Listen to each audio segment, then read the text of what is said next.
Okay, so you have to log in with your credentials. So this is your email and this is your password.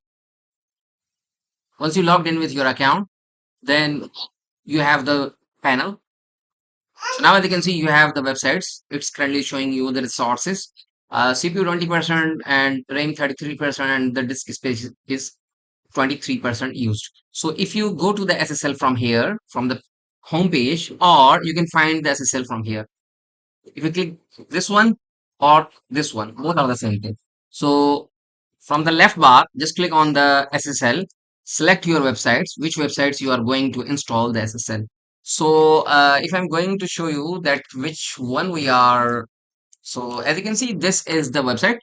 So this is the websites. Currently, the SSL certificate is not working. So now if you select the project from the drop down after login with the CyberPanel, so go to the SSL, select your websites, just click on the issue SSL certificate.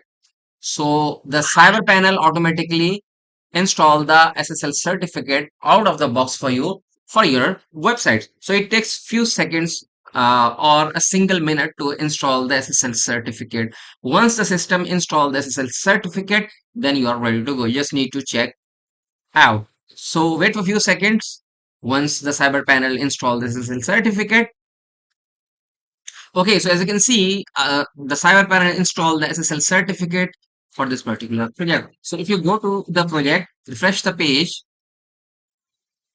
boom, you have this particular error. And why it's showing you the error? Because I have just migrated the website from one server to another server. So that's why it's giving you this particular error. So you have to log in with your WP admin and go to the permalink and just click on the button. So it will automatically find. So now as you can see, the SSL certificate is installed for this particular project.